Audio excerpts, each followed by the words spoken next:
Ladies and gentlemen, brothers and sisters, Assalamu alaikum wa rahmatullahi wa barakatuh. Thank you for joining us for the special COVID edition, the 41st annual Imam Hussain Day. As always, we hope that you are safe, happy, and healthy and sound to whoever is watching this and from wherever you are watching this. Before we start the program, as with any program, we start with the tradition of the recitation of the Holy Quran. And for that recitation, I would like to welcome, and please welcome, Brother Zuhair Hussaini. أعوذ بالله من الشيطان الرجيم. بسم الله الرحمن الرحيم.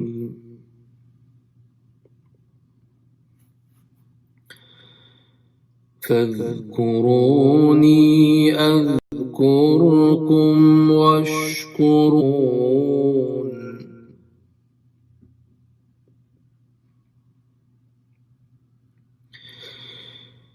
يا أيها الذين آمنوا استغفروا إن الله مع الصابرين.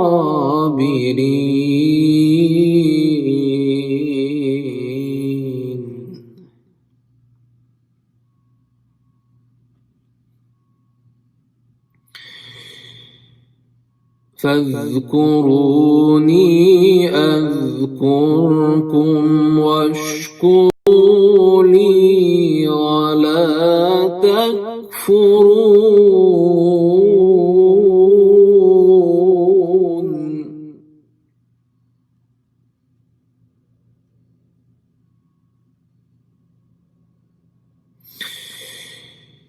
يا أيها الذين آمنوا استعينوا بالصبر والصلاة إن الله مع الصابرين.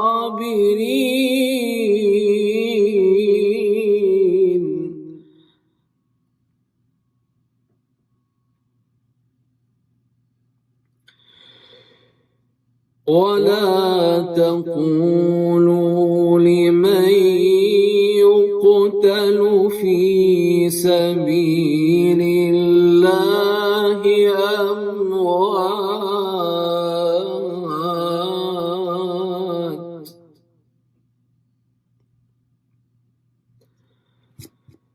بل أحياء ولكن لا تشعرون.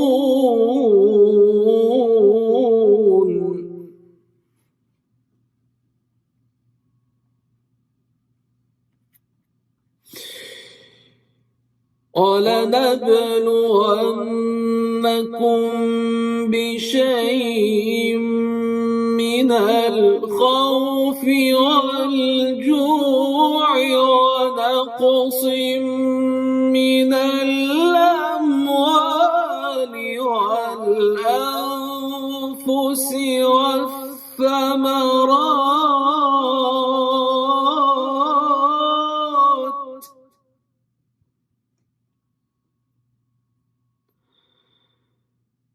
والأنفس والثمرات وبشر الصابرين.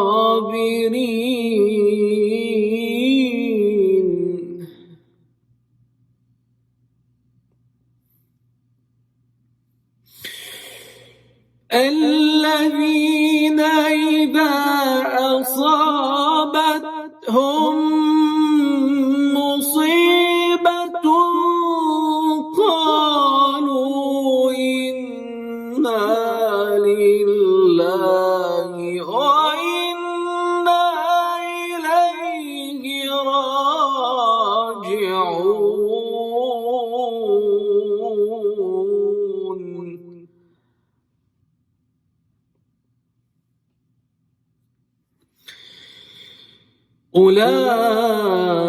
أولئك عليهم صلوات من ربهم ورحمة وأولئك هم المهتدون.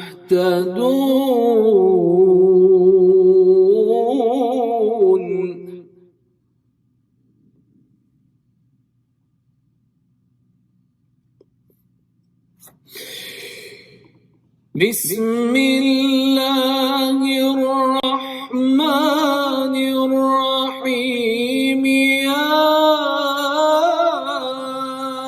أيتها النفس المطمئنة ارجعي إلى ربك راضية مرضية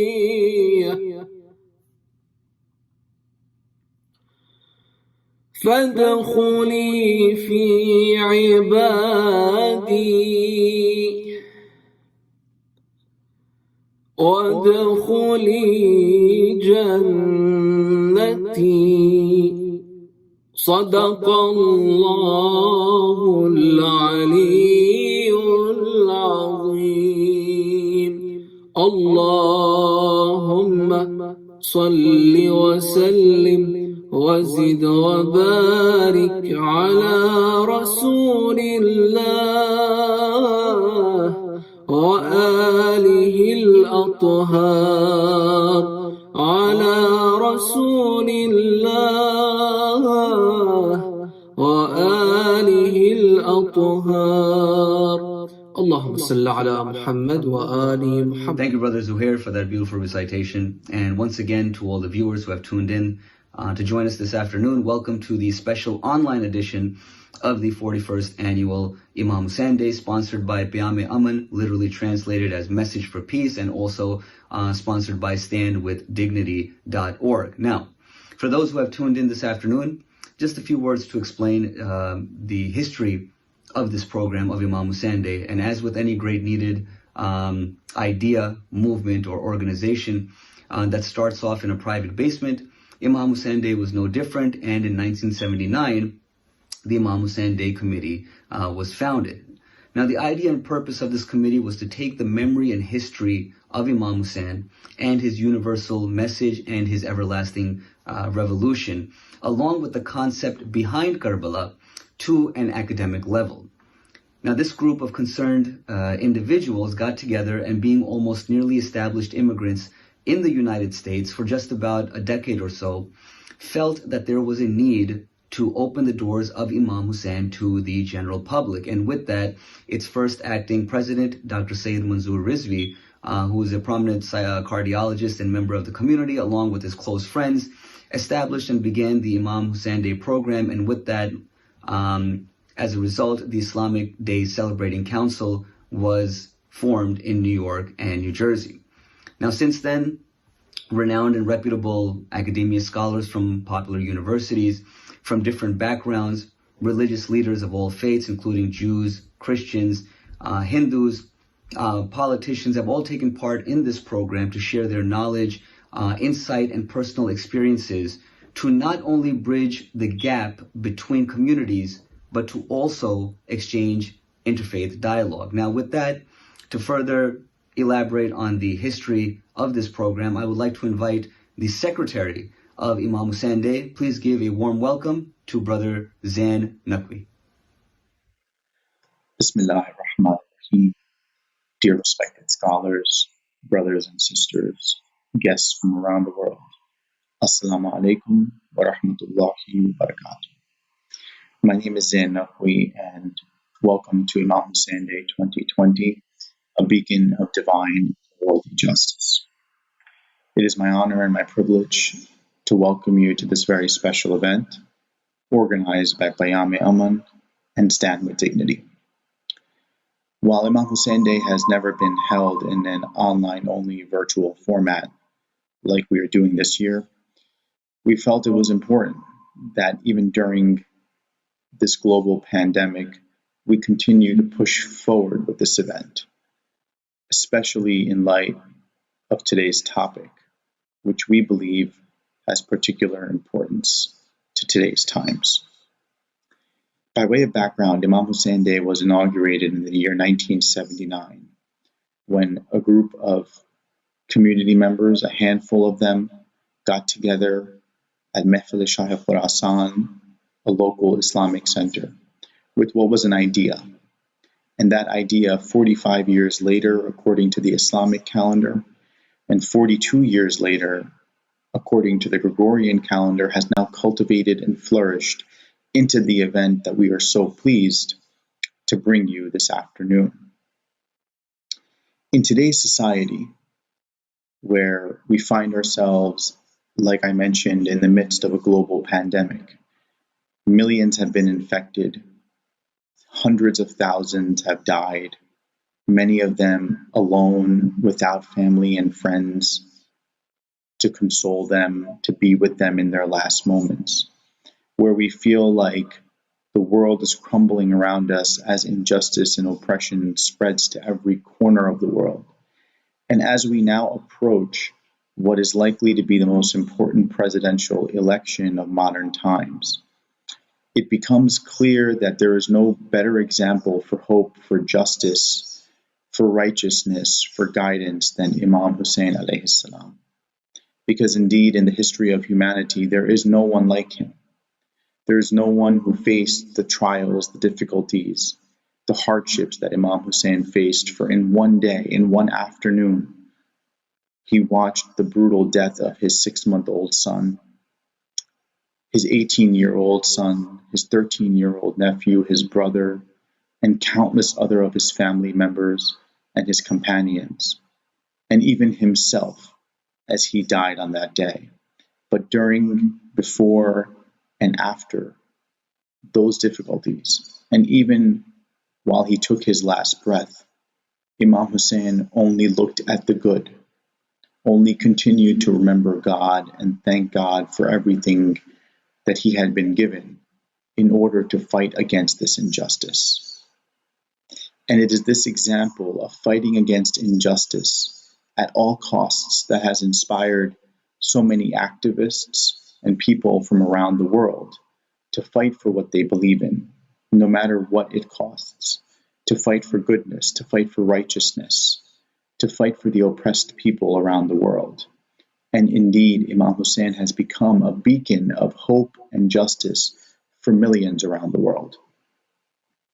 We are very honored to have with us this afternoon a very distinguished and esteemed panel of speakers. We are honored to have with us Maulana Asad Jafari, an Islamic scholar from Canada, Dr. Craig Considine, a professor, Father Christopher Clohessy, a religious scholar, Sheikh Nuru Muhammad, a religious scholar from Canada, and finally Maulana Rizwan Rizvi, a religious scholar from New Jersey. And we look forward to hearing from our esteemed panel, as we believe their varying backgrounds will make for a very fruitful and productive discussion on today's topic. On behalf of Bayam Aman and Stand With Dignity, today's sponsors, I warmly welcome all of you to today's event, Imam Hussain Day 2020, and we pray to Allah subhanahu wa ta'ala that this event will be beneficial for all of you. And we hope and we pray that next year we have the opportunity to host this event in person. And finally, for all those that are watching and those that may not be watching, we continue to pray for everyone's good health and safety during this time. Once again, thank you for joining us and welcome to Imam Hussain Day 2020. Thank you very much for those beautiful words. And we're going to move on to our next speaker. Our next speaker is Maulana Sayyid Rizwan Rizvi. Maulana Sayyid Rizwan Rizvi was born in a family of ulama in Hyderabad, Pakistan. His father, Sayyid Talmiz Hussain Rizvi, migrated from India with his grandfather, Hujjatul Islam, Maulana Sayyid Izharul Hussain Rizvi. He started his religious studies in Chicago, Illinois, under the tutelage of Hujjatul Islam, Maulana Amir Mukhtar Faizi, at the Imam Ali Seminary, where he studied for 1 year. Thereafter, he attended the Islamic Seminary of Qum in 2000. And after completing his general coursework in Arabic literature, jurisprudence, Quran, Maulana Rizwan Rizvi focused his attention towards Islamic philosophy, and during the latter part of his studies on Irfan Islamiyya. He has published various articles on taqleed, marriage, and ibadah. Maulana Rizvi is known as a dynamic speaker in the community, and he has delivered sermons and lectures throughout the United States, and is also the resident alim at Masjid Ali in Somerset, New Jersey. And we are pleased to have him here for the 41st annual Imam Hussain Day. So please give a very warm welcome to Maulana Sayyid Rizwan Rizvi. أعوذ بالله من الشيطان الرجيم بسم الله الرحمن الرحيم الحمد لله رب العالمين الصلاة والسلام على أشرف الأنبياء والمرسلين خاتم النبيين أبي القاسم محمد وأهل بيته الطيبين الطاهرين المعصومين الذين أذهب الله عنهم الرجس وطهرهم تطهيرا أما بعد فقد قال الله تبارك وتعالى وقوله الحق وهو أصدق القائلين بسم الله الرحمن الرحيم يا أيها الذين آمنوا كونوا قوامين لله شهداء بالقسط ولا يجرمنكم شنآن قوم على ألا تعدلوا اعدلوا هو أقرب للتقوى صدق الله العلي العظيم. Assalamu alaikum wa rahmatullahi wa barakatuhu. Welcome to the annual Imam Hussain Day program. This year's program, as you can see, is under the title of Imam Hussain, a beacon of divine and worldly justice. It is an honor for me to be regular in this program every year and take part in whatever capacity I can. And while we are going through these Ayyam-e-Azha, this event stands out primarily because of the longevity of this program. As you can see that it was established back in 1979, and this program is as old as I am. I've been given about 20 minutes to speak on this topic of Imam Hussain, a beacon of religious and worldly justice. I chose this ayat from Surah Ma'idah, ayat number 8, very commonly recited and a famous ayat in which Allah subhanahu wa ta'ala addresses by saying, O you who have faith, be maintainers as witnesses for the sake of Allah, of justice. And ill feeling of a people should never lead you to be unfair. Be fair, that is nearer to taqwa. Just to speak about this ayat tells you how important it is, that how Islam is touching on those very sensitive areas where sometimes we lose our sense of fairness and we end up committing injustice. That people who are close to us, people who are maybe our family or friends, our loved ones, it is possible that we sometime, for the sake of our friendship, for the sake of our love for them, overlook justice. But Islam is telling us that should not be the case. One of the most important lessons from Ashura is the recognition of our duty to defend the truth, which is haqq, and to stand up against oppression, which is batil, in every age. Qiyam of Imam Hussain was not specific for himself and his companions to that period only. In fact, it was a religious obligation emerging from those conditions that can happen anytime, anywhere. Imam Hussain is actually an inspiration against social, racial, and economic injustices. Social injustice can be described as a situation in which dominant people or dominant population is made known of the inequity that leads for the others due to their relative position in the structure of power. Social injustice occurs in a situation where the equals are treated unequally and the unequal is treated equally. Three common examples of social injustice include discrimination, ageism, and homophobia. Of course, in today's discussion, primarily discussion will be in reference to social injustice or justice in general. But we find that discrimination has a great deal of role when it comes to injustice in our societies. As you see in the banner behind me also, the present conditions that we are facing in this country, how some people of color are treated unfairly, how there's white privilege that prevails. So discrimination is found in every facet of our life, whether it's education, employment, voting, healthcare services, transportation, public accommodations, and even government benefits and services. Discrimination is described as unequal treatment of persons for a reason which has nothing to do with the legal rights or ability. It is considered illegal by the federal and state laws of United States of America. These laws prohibit discrimination in employment, availability of housing, rates of pay, right of promotion, educational opportunities, civil rights, and the use of facilities based on one's race, nationality, creed, color, age, and you name it. But we see in the society that we live in, Black lives or the lives of minorities are marginalized. Imam Hussain considered his movement against those who became rulers, so you can relate to those who are power-hungry rulers of the day, to those power-hungry rulers of that time.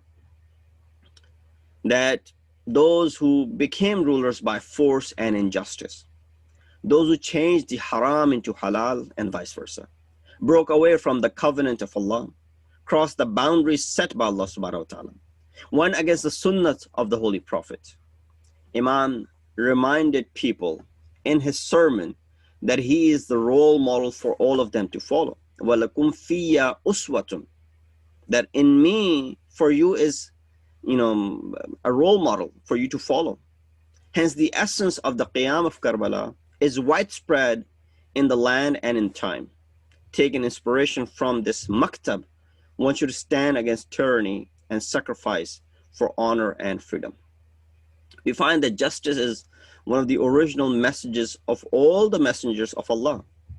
And since Imam Hussain is the waris of all of the Anbiya, as we recite in Ziyarat Waritha, Assalamu alayka ya Adam Safatillah, and eventually we link it to Imam Hussain, that the original message of all the messengers was justice. And one of the qualities of justice is that it can easily be recognized with your mere aql. And implementing it doesn't require any particular reason. Rather, it is the biggest reason in itself. This is why justice doesn't recognize friends or enemies, as the ayat that I recited indicated. It does not recognize believers or disbelievers. In fact, it sees them all from one eye. Allah says in this ayat of Surah Ma'idah, number 8, وَلَا يَجْرِمَنَّكُمْ شَنَعَانُ قَوْمٍ عَلَىٰ أَلَّا تَعْدِلُوا اعْدِلُوا هُوَ أَقْرَبُ لِلتَّقْوَىٰ, and let not hatred of a people incite you not to act equitably. Rather, act equitably. That is nearer to taqwa and piety. A society which lacks social justice, or justice in general, indeed lacks humanity and purpose of life. Amir al-Mu'mineen has also stated a place where a person, an oppressed or the poor, does not have the ability to stand up for his rights. That society is lacking justice. Everyone in a society has honor and rights. If one trespasses this honor and these rights, it is considered zulm, which is injustice. This is why God has promised punishment to a zalim, which is compensation for the suffering of an oppressed. Amir al-Mu'mineen Ali ibn Abi Talib ﷺ said, يوم المظلوم على الظالم أشد من يوم الظالم على المظلوم. Today, while the Mazlum may be suffering in the hand of the Zalim, but the suffering of the zalim from the hands of Mazlum will be severe. The day of revenge by an oppressed over an unjust is more severe than what oppressor did in his days while he was practicing injustice. One of the objectives of Imam Hussein's revolution was implementation of social justice in the society. Reason of injustice doesn't start from Yazid's policies. Only it goes back to the time of his father. In fact, ever since the Umayyad came into power. As a look into history today, when you see, unfortunately, so many people defending a person like Yazid, that's injustice in itself. There's someone who's a beacon of justice, Imam Hussain. Today, people are doubting what he stood for.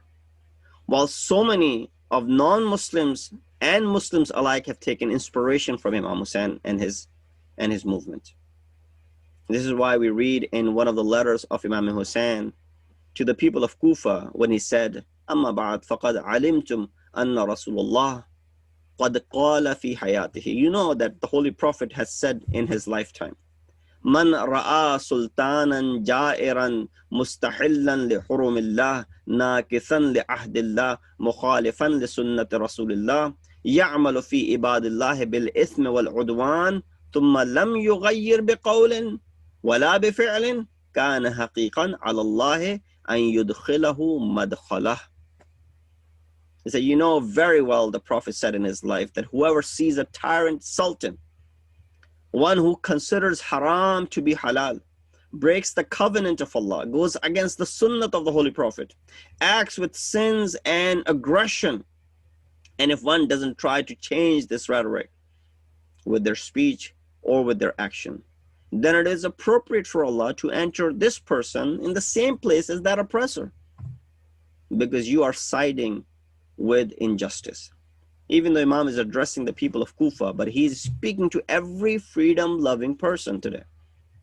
Don't think today, when we see white supremacy, see discrimination in this part of the world, or some people taking streets because certain individuals in the history were condemned, it is because we are so far away from the time of Rasulullah? No.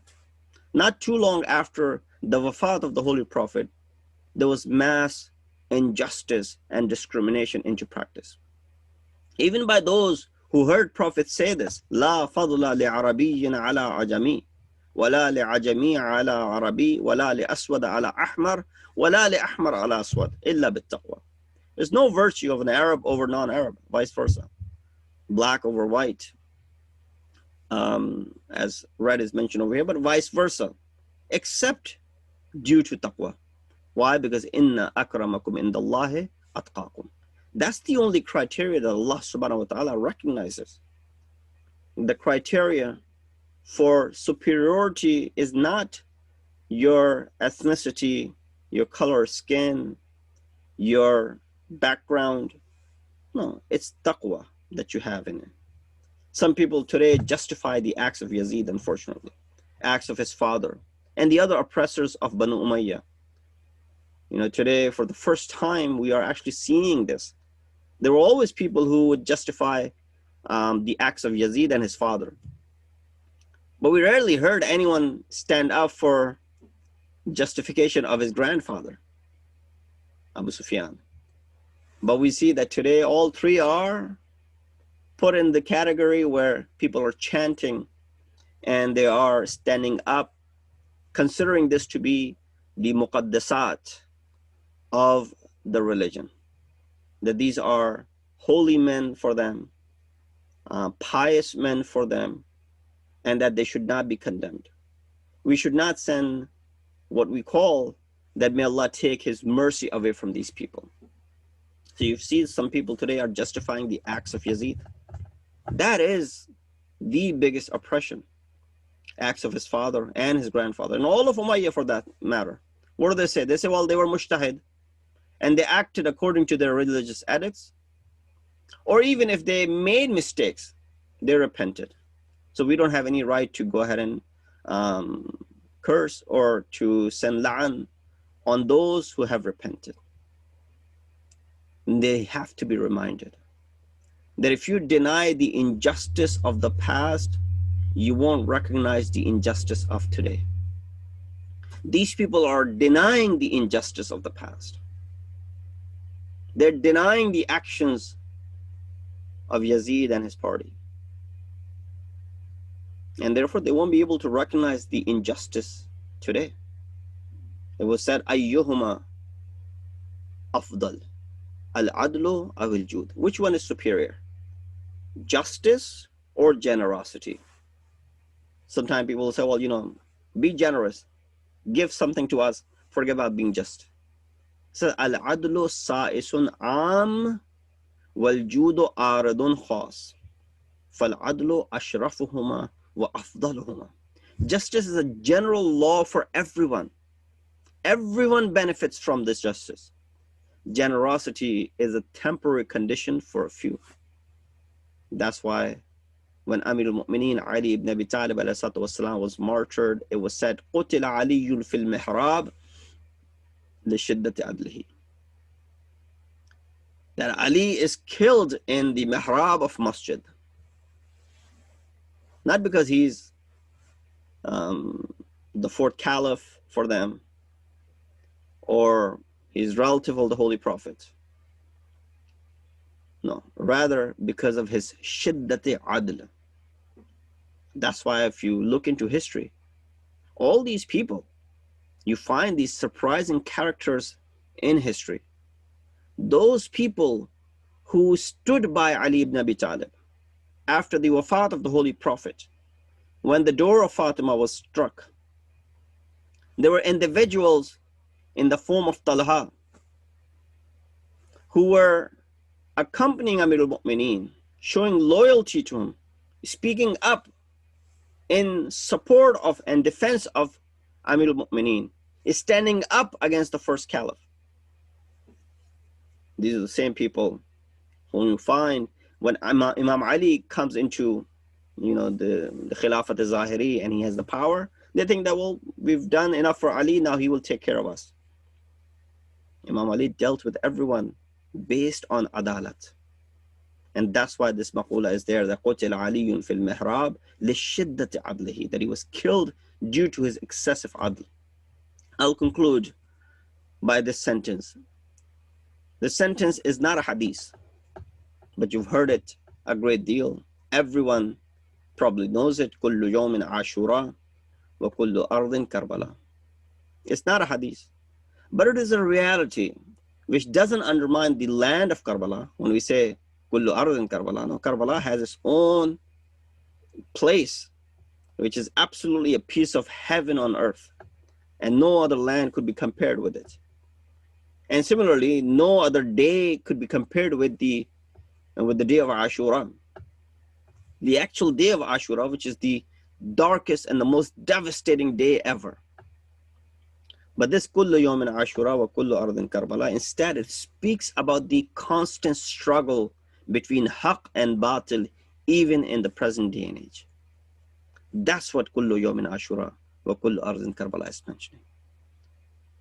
So Imam alayhi salatu wasalam stood for justice. He stood up so that we can breathe today. His example is there, his sacrifice is there, so that we know and we recognize what is justice. And we have the courage and the strength to say no to every type of injustice. Wa akhiru da'wana alhamdulillahi rabbil alameen. Assalamu alaikum wa rahmatullahi wa barakatuh. Thank you very much. We're going to move on to our next speaker. Our next speaker is Father Christopher Clohessy, who's joining us all the way live from Rome, Italy. Father Christopher Clohessy is a South African-born Catholic priest who holds a Bachelor's of Sacred Theology from the Pontifical Urbanianum University in Rome and a PhD from the Pontifical Institute for Arabic and Islamic Studies, which is also in Rome. Presently, he's a resident faculty member of the Pontifical Institute for Arabic and Islamic Studies, lecturing there in Shia Islamic Studies, Quranic Studies, Islamic Ethics, and also Christian and Muslim dialogue as well, and is a visiting lecturer at the Pontifical Beta College in Rome. He's the author of such books such as Fatima, Daughter of Muhammad, and Half My Heart, the narrative of Zainab, daughter of Ali, and is about to publish a third. Please give a very warm welcome all the way from Rome, Italy, to Father Christopher Clohessy. It's a great joy for me, a great happiness to join you from the city of Rome for this occasion, when you are celebrating once again the life of Hussain. And in particular, I am delighted to be able to talk to you a little today and say a few words about the lady Zainab, whose life I have researched and about whom there is untold devotion to her in the Islamic world, and I mean specifically the Shi'i Islamic world. Untold piety surrounding her life and her virtues. There's very little academic information. There are substantial gaps in the biography, the academic biography of Lady Zainab, places where myth begins to happen. Now, myth in itself is never a bad thing because stories are told because they have a particular regenerative power. The reason why we tell the story of Karbala over and over again is not just so that people know the details, but because it regenerates the community in its thirst for justice. But myths are also the places where we quite often create personalities, theologies, spiritualities around people like Zainab that make them untouchable, unreachable for ordinary men and women. But the point about Lady Zainab is that she is not unreachable and she is not untouchable. She is one of those extraordinarily rare people for whom the world looks up from all its fighting, all its squabbling, to see who this is, who so blesses us with her talent and her ability, so blesses us with her life that is so full of imagination. She's one of those startling personalities who so blesses our lives, my life, with her talent and her imagination, that she causes me to stop and to ask how it is that I myself am attempting, with whatever imagination or talent I have, to bless the lives of those around me. Zainab is one of those personalities who is one of the very, very best people around us. And the very best people around us, the best of the best. People who have experienced what it means to be defeated. People who have been through the most dreadful suffering, who have endured struggle heroically. People who understand what it means to lose, but have found their way out of those situations. People like that, people like Zainab, they don't just happen. They are forged by a divine power. They have an appreciation of life, appreciation that fills them with a compassion and a wisdom and a thirst for what they know to be just. So when I speak, as I often do, about a Zainabian praxis, all I really mean is how we can find ways of making Lady Zainab's life accessible again, of representing her life in a manner that makes it possible for ordinary people like myself to emulate her, to find that she is back within my reach, within the reach of countless ordinary men and women who aren't necessarily like her, engaged in great battles and struggles for justice, but whose everyday engagement with life is quite often given over to very ordinary things, but who are still confronted every day with choices, moral choices, personal stands for justice. After all, we each of us have our own Karbala. We each of us have to take our own moral stand, and that might be a stand that is taken on the world stage, or it might be a stand that is taken in the household, in the private sphere of the family. Nonetheless, each of us has to fight our fight for justice. Now, we know a certain number of elements of the life of Lady Zainab, and most particularly, I think, the element that dominates her life is trauma. She is a young child at the death of her grandfather, the Prophet of Islam, in whose household, in whose shadow of sanctity she has grown up. soon after that, she is traumatized by the death of her mother, the Lady Fatima. And not only the death of Lady Fatima, but all of the dreadful injustice inflicted upon her by the leadership of the day, the suffering inflicted on her. Soon after that, she is witness to the assassination of her father Ali, then the assassination of her brother Al-Hussain, and finally the assassination of her brother Al-Hussain, so that we have to acknowledge that from the beginning, the life of this woman is filled with traumatic events. And I would say that probably when we talk about the journey of Lady Zainab, the famous journey that she makes from Medina to Mecca, from Mecca to Karbala, there's in fact a twofold journey that she makes. She makes this historical, physical journey, arriving finally with her brother and his small group of supporters in Karbala. But she also has a second journey, and it's a journey that you and I also have to undertake, and this is the existential journey. We have to become who we were created to be. This is the famous phrase used by Shariati of Lady Fatima. Fatima becoming Fatima, or Fatima is Fatima. He's describing the journey in which the Lady Fatima becomes the woman who God made her to be. And Zainab goes through exactly the same experience. She ends up at Karbala becoming, in that moment and in that role, who she was made to be. And each of us has to go through that same journey, even if it isn't on the same physical level.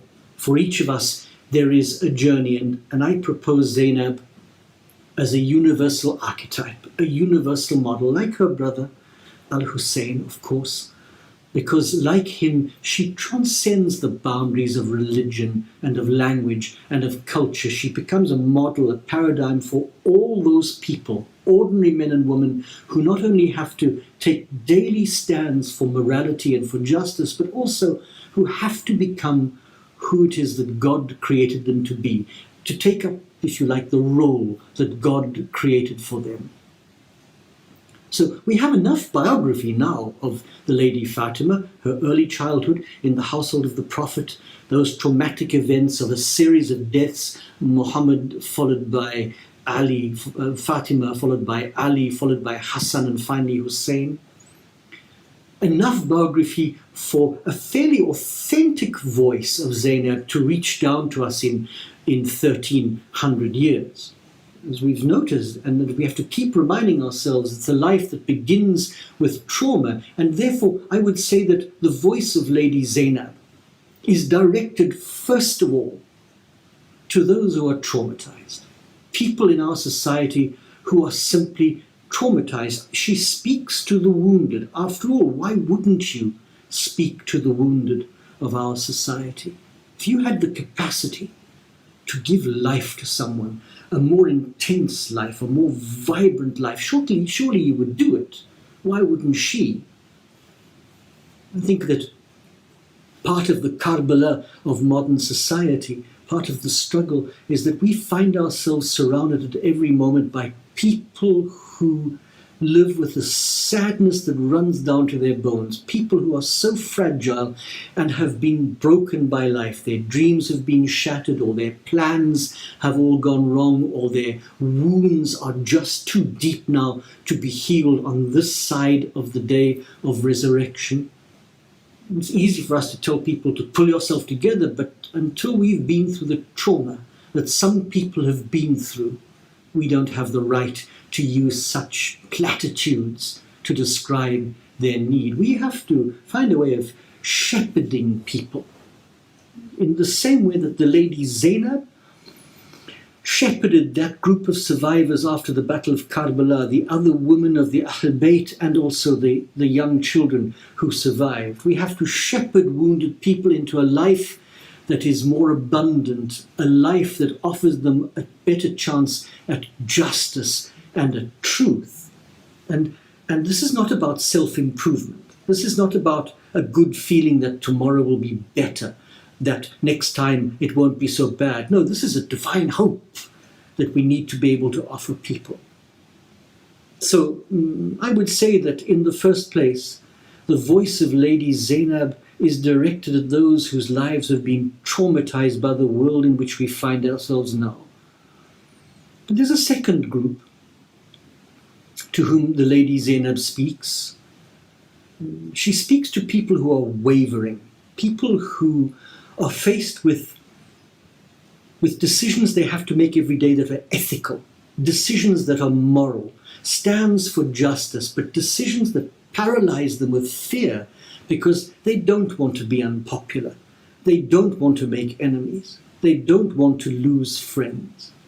And so they are paralyzed and unable to make these crucial daily decisions for ethical behavior, for moral behavior, no matter how big or small that decision may be. The very fact that Zainab went to Karbala, the very fact that on at least 3 occasions she intervened on the battlefield itself in what was happening around her, the very fact that she took this astonishing stand before the 2 great tyrants of her day, Ziyad and Yazid, the very fact that she preached these 2 great protests, one to the people of Kufa, indicting them for their failure to act, and then one also that indicted the whole leadership of Yazid. The fact of all that means that Zainab is not just a person who speaks truth to power. This is an old platitude we hear often. No. Zainab is a person who speaks the truth. Not just an individual truth, not just a particular truth, a religious truth or a political truth. We have no shortage of such truths. No, Zainab speaks the truth before the people of Kufa and before the throne of Yazid. Radical truthfulness in every single word we speak, in the way we think about people, the way we think about situations. People and communities need the truth if they're going to have any chance at a life that is just and at a life in which real holiness of life, real goodness of life can be built. But telling the truth, always telling the truth, that's a very difficult thing for people. It takes a lifetime of practice and discipline, because sometimes telling the truth is going to lead to conflict. Hussain knew this. So did the Lady Zainab when she set out for Karbala with him. But unless we have the truth, people and communities can never ever live a life of peace and justice. You will never have peace unless you have justice. And you will never have justice unless you have truth. I'm quite insistent that Lady Zainab was not a woman who had male virtues. Courage is not a male virtue, it's a human virtue. Men and women are both called to be courageous.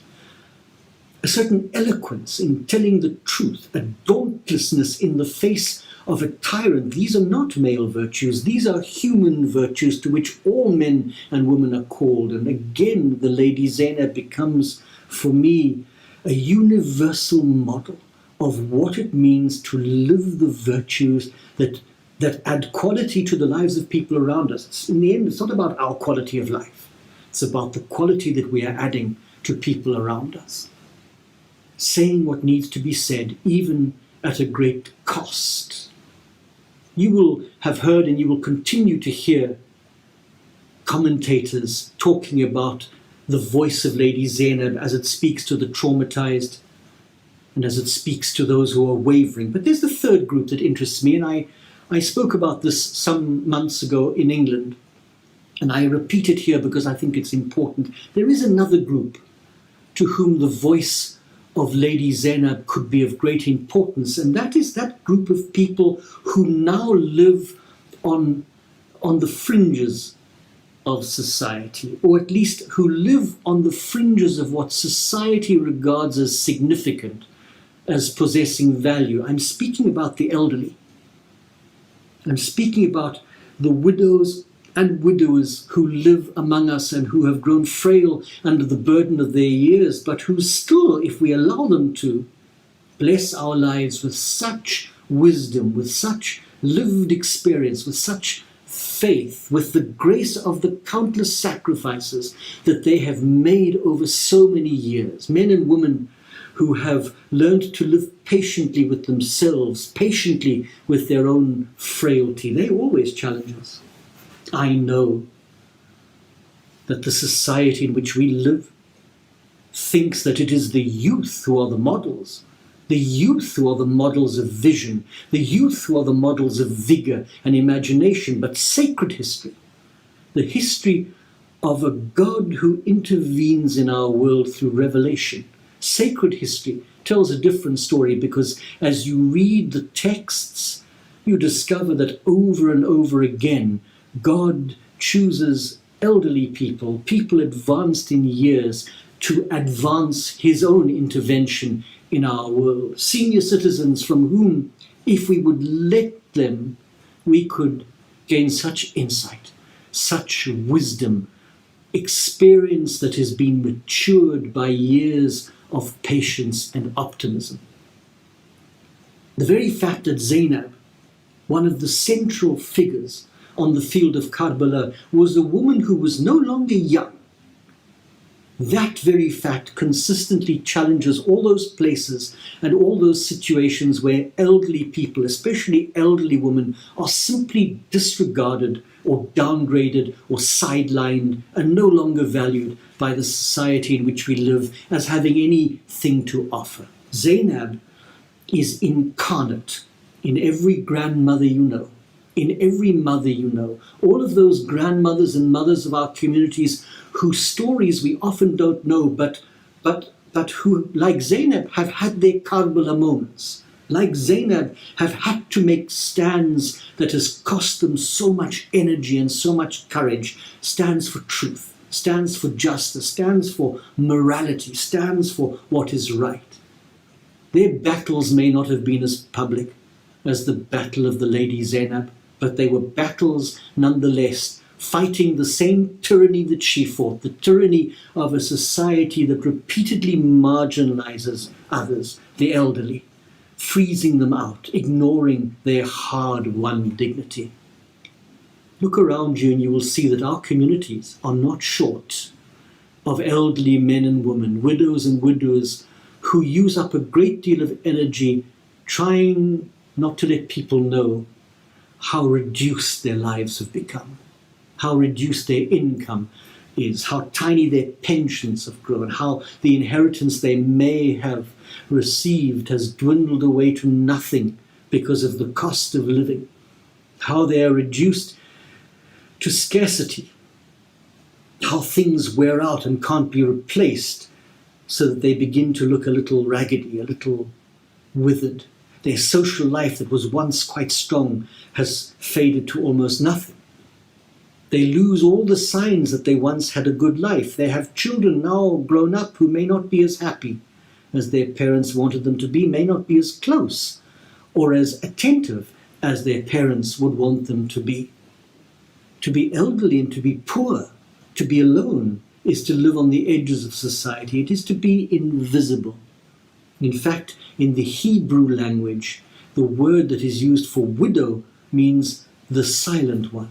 So I hold before you all the grandmothers and mothers whom you have ever known and loved, women of such fierce faith and belief, who just held on, unfazed by everything that worked against them, to make sure that their families would be brought up in faith, would be brought up in morality and in justice and in goodness. Lady Zainab, for me, represents them all.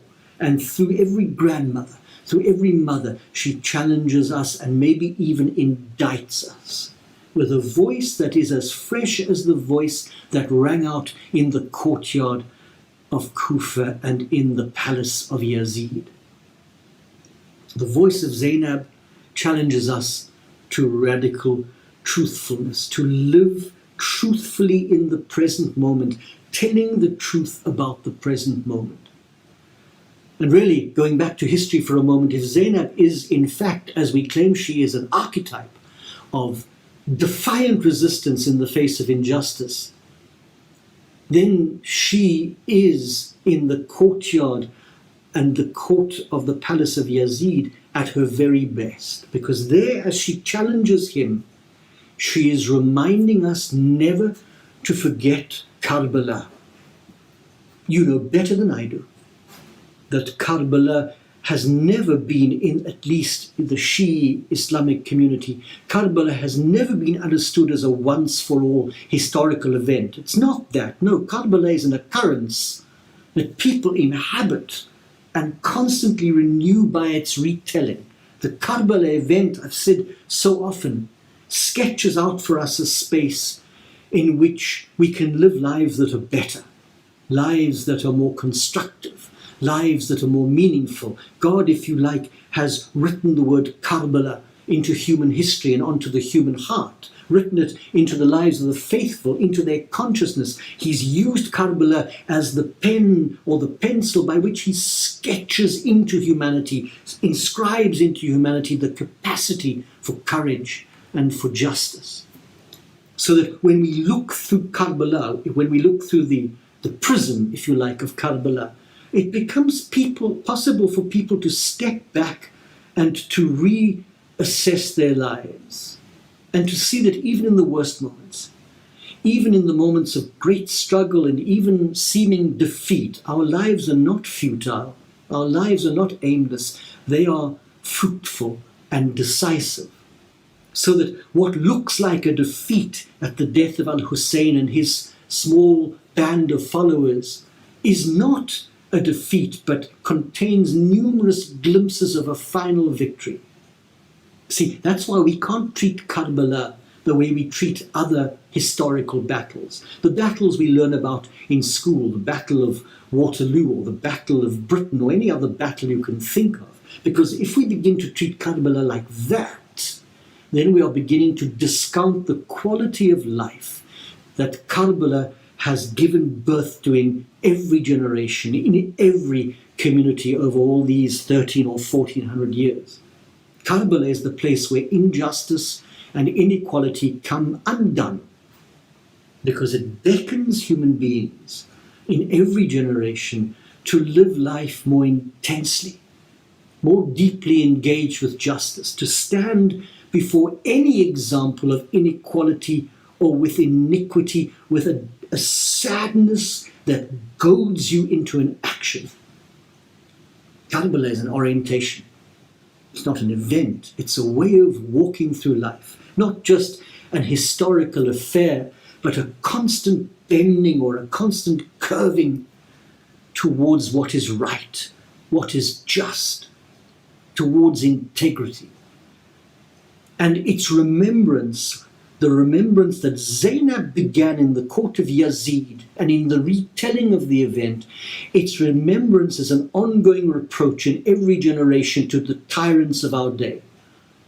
Those tyrants who live among us and who have attempted to convince us that without military force or coercion, without wealth and weapons, you can't shape a better world.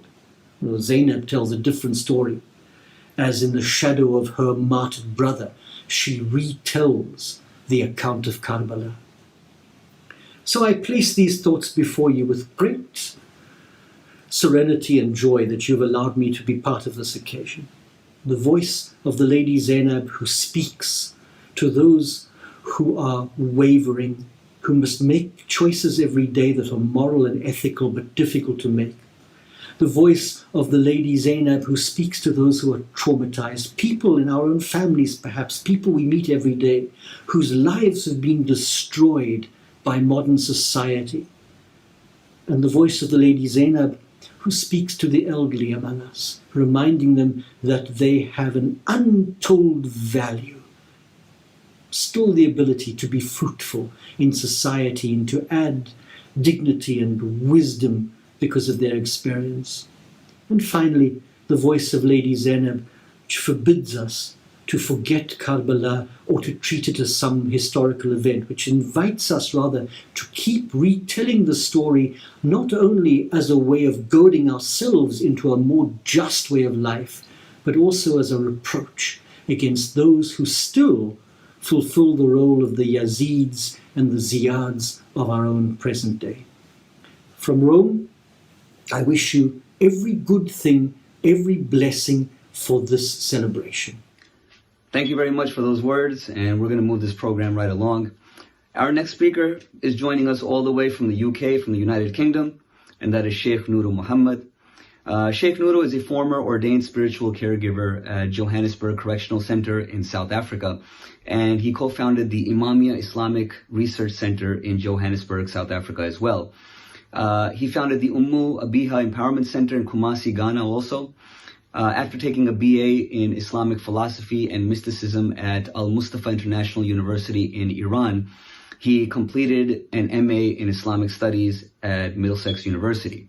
He is also a former visiting lecturer at the Tangaza University in Nairobi, Kenya.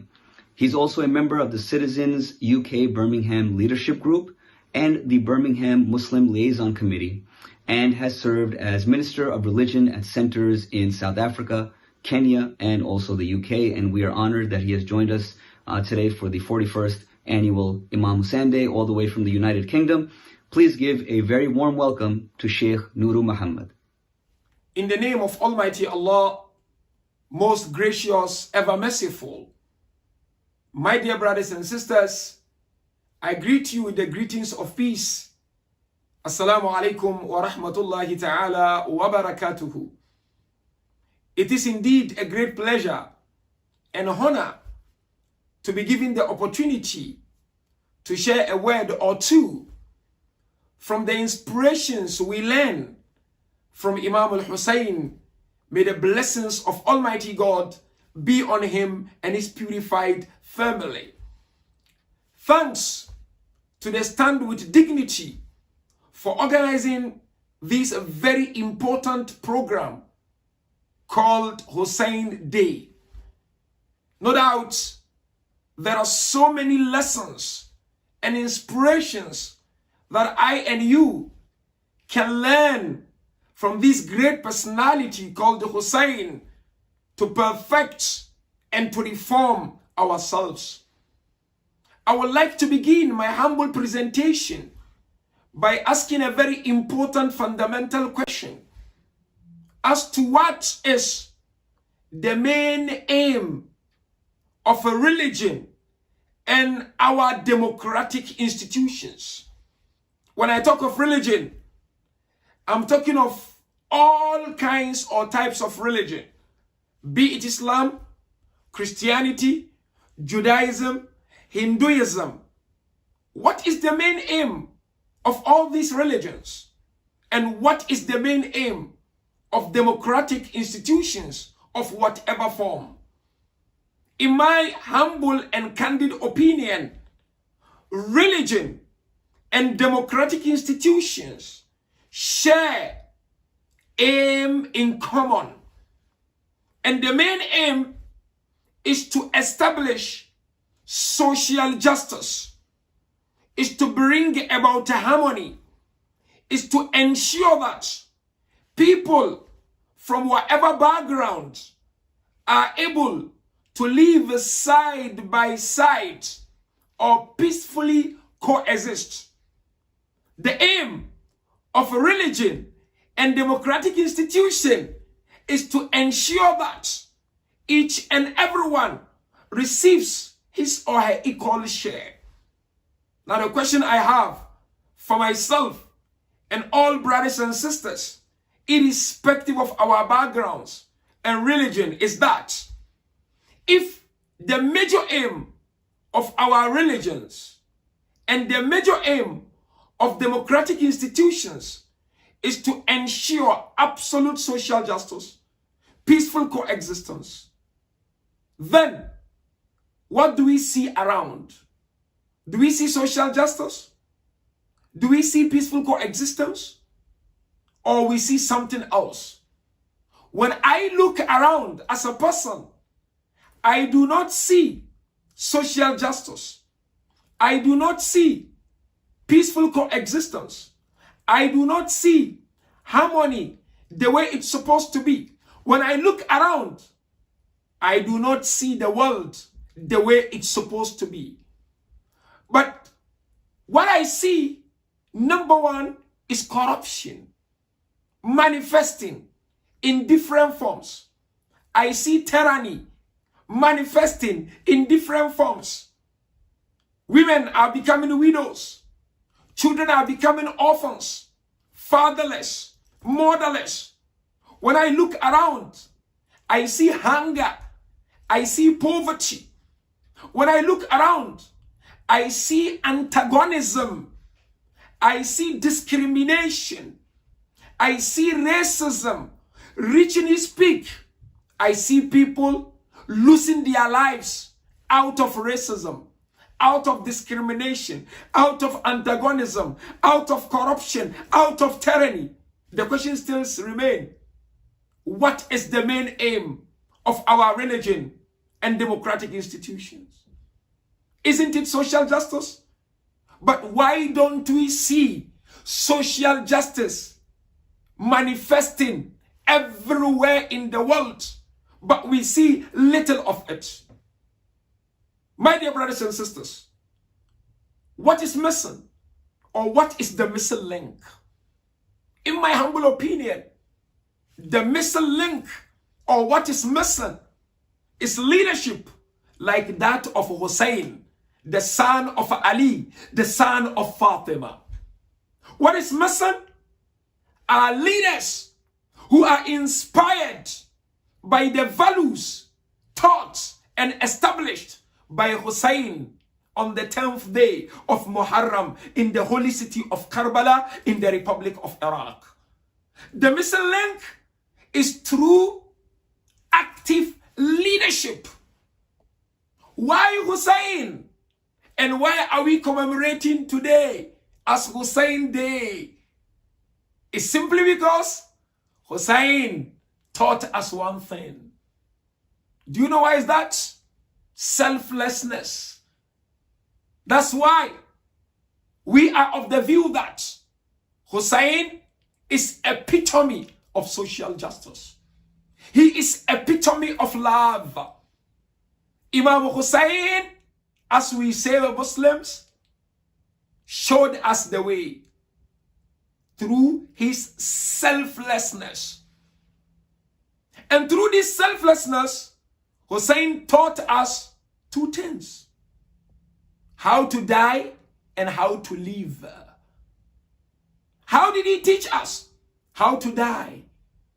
Hussain never showed fear in the face of absolute tyranny and corruption and racism and antagonism and discrimination.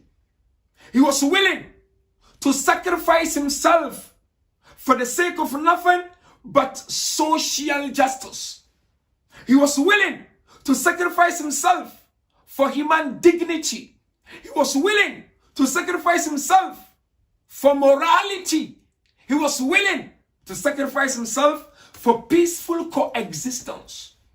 That is why there is no better leader to learn from and to be inspired by his movements than Hussain, the son of Ali. No wonder great leaders of this world were inspired by Hussain. Have you forgotten Mahatma Gandhi, who is highly celebrated? He was inspired by Hussain. Have you forgotten Charles Dickens, a great leader? He was inspired by Hussain. Have you forgotten Edward Gibbon, great leader, inspired by Hussain?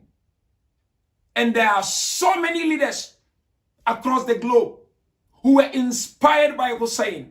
And those leaders who were inspired by Hussain did not only change themselves, but they impacted positively in their communities. You know what Hussain said?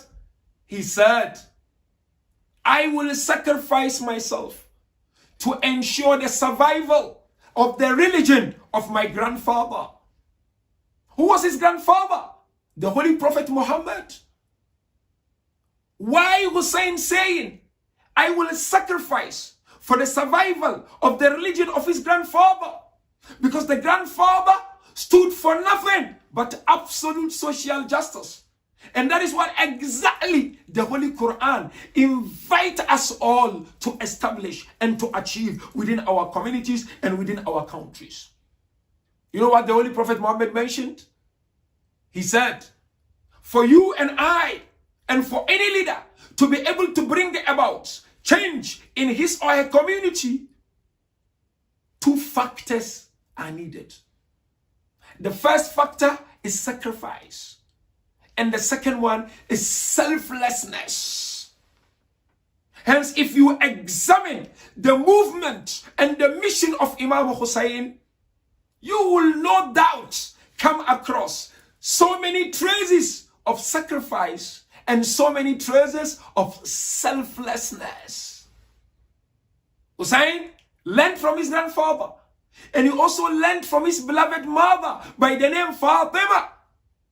Fatima, instead of looking after herself and her children, should first reach out to the neighbors before herself and her children. That's selflessness. That's social justice. Hussain learned again from his beloved father, Imam Ali alayhi salam, who established nothing but absolute social justice, where he said, people are of 2 kinds. It's either your brother in faith or your equals in humanity. The second thing we learn from the selflessness of Hussain is what? He taught us how to live. How do you live in this world? By ensuring that you reach out to those who are in need. By playing your part to ensure that no one is undermined, no one is marginalized, no one suffers, irrespective of their color, irrespective of their status. Hussain taught us, when we live in this world, we should try as much as we can not to have this superiority complex over others. Therefore, I take this opportunity, my beloved brothers and sisters in faith and my beloved brothers and sisters in humanity, to invite myself humbly and to invite each and every one of you, irrespective of your geographical background, irrespective of your financial status or your social status or intellectual status, to take inspirations from Imam Hussain. Our world is bleeding. We need absolute social justice. Let us be inspired by the true mission of Hussain, the son of Ali. We pray to Almighty God to continue to inspire us, for us to be able to stand our ground against racism of whatever form, against antagonism of whatever form, against discrimination of whatever form. We pray to God Almighty to inspire us to be part and parcel of champions of social justice wherever we may find ourselves. Thank you so much. I wish you all the best of luck. May God bless you. Wassalamu alaikum wa rahmatullahi wa barakatuh. Thank you very much. We're now going to move on to our next speaker. Our next speaker is Dr. Craig Considine. Dr. Craig Considine holds a PhD from Trinity College based out of University of Dublin. He has an MSc from Royal Holloway based out of University of London and a BA from the American University in Washington, D.C. Dr. Considine is a scholar, he's a professor, global speaker, media contributor, and public intellectual based at the Department of Sociology at Rice University. He's the author of many books and articles.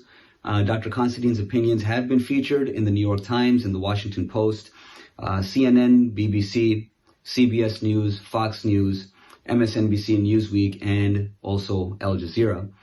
He has been invited to speak at some of the leading international organizations and universities in the world, and we are honored that he has joined us today for the 41st Annual Imam Hussain Day, joining us all the way from Texas. Please give a very, very warm welcome to Dr. Craig Considine. Greetings of peace to each and every single one of you. Thank you so much for this invitation to engage with you on the life and legacy of Imam Hussain.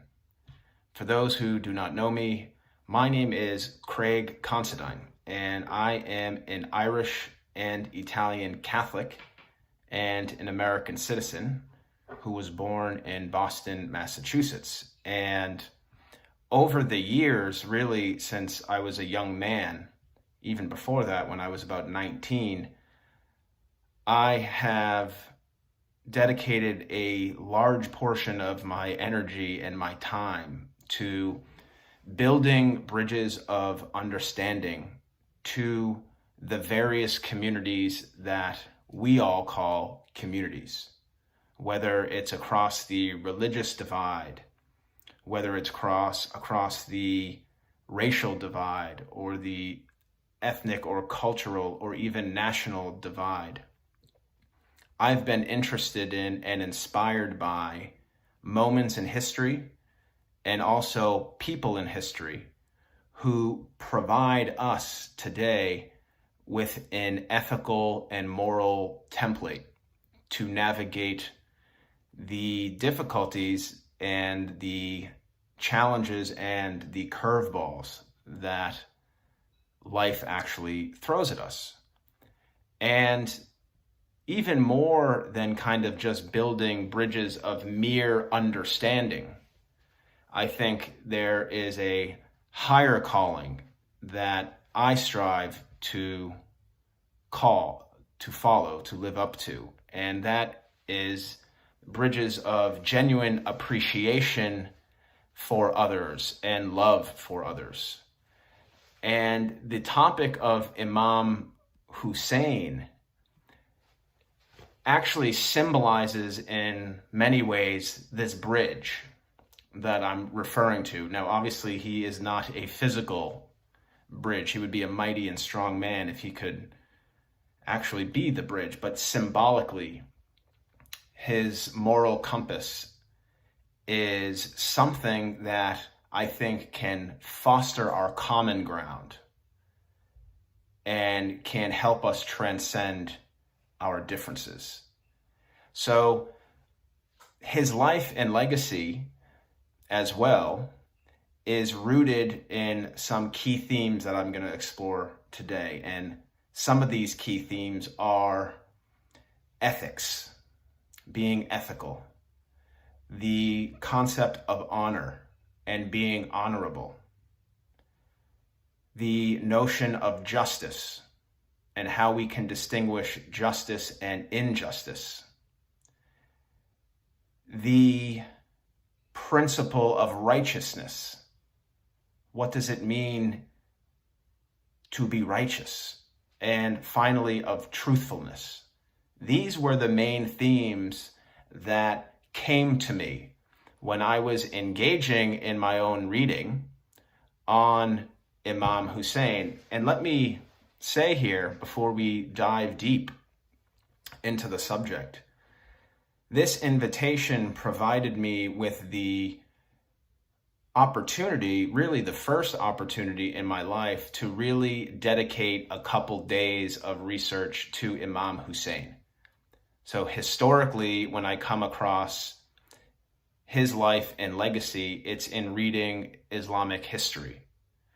But over the last couple days, I've been reading biographies of his life and really getting a sense for what was inside his heart, what was inside his soul, and what was inside his mind. And I must say, it's inspiring. It's the type of moral and ethical conduct that I try to live my own life by. And I'll share some views about the personal connection that I've made with Imam Hussain later in the talk. But let me bring you through my talk. And I'm going to actually focus on some of these ethical principles and less giving you a biographical backdrop of who Imam Hussain was, because I'm guessing most of our viewers will understand the various stages of his life. But for me, I learned about the key terms, the key places, key events. So I learned about Yazid. I learned about the Battle of Karbala. I learned about Imam Hussein's parents, Ali and Fatima. I learned about his brother Hussain. I learned about Imam Hussein's son, Ali Akbar, who tragically died. I learned about the Umayyads, the Umayyad dynasty. I learned about Ibn Uqba. I learned about Ibn Ziyad, Ibn Aqil. I learned about the city of Kufa. And I learned about the history of Iraq. And I suppose a true historian would be quite pleased that I've done my homework on the nitty-gritty details of Imam Hussein's life, but there is so much to cover in terms of principles. So I'm going to operate at a pretty abstract level, and I'm going to do my best to make this inspiring and also straightforward. Let me also add that in learning more about Imam Hussein's life, I also feel like I have a better understanding of the life and legacy of Prophet Muhammad. Muhammad is someone who I've spent a good deal of time with in my research and my lived experiences. And I have a deeper appreciation for his moral conviction, knowing who Imam Hussain was. Imam Hussain was really following in a same kind of ethical and moral and righteous and truthful framework that his grandfather, Imam Hussein's grandfather, Prophet Muhammad, had given to the world. So for me, I'm doubly lucky. I get to learn about Imam Hussain, and I get to have a deeper appreciation for the Prophet. Of course, Imam Hussain was close to Prophet Muhammad in the sense that he was his second grandson. But again, the deeper point here, and this is the one I would like to stress home today, is that Imam Hussain was not merely close to Muhammad in terms of bloodline, but he was close to his grandfather's character and conduct, to his grandfather's moral core, and to his spirit. I think it is safe to say that both Muhammad and his grandson Hussein lived a righteous life.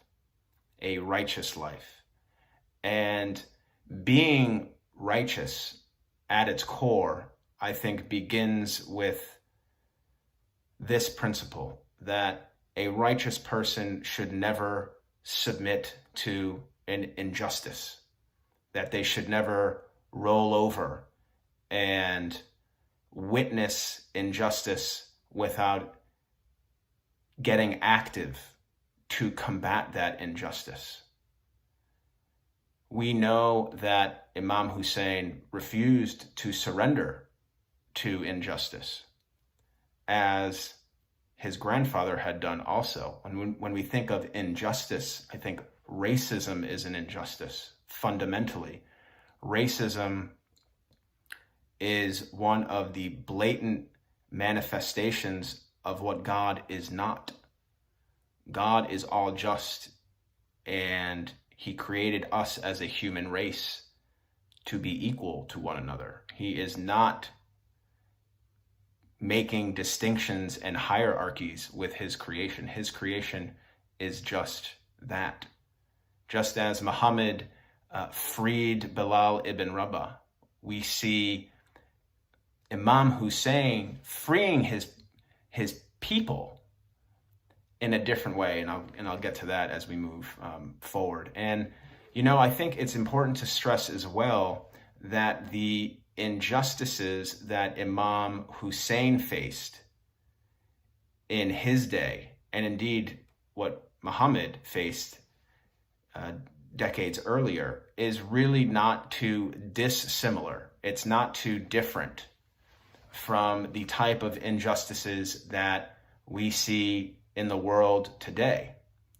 And to be more specific, not only in our world, but in our countries, in our communities, and unfortunately, even in our homes. We have misguided leaders. We have misguided rulers. And we have what feels like is increasingly obvious corruption in the world.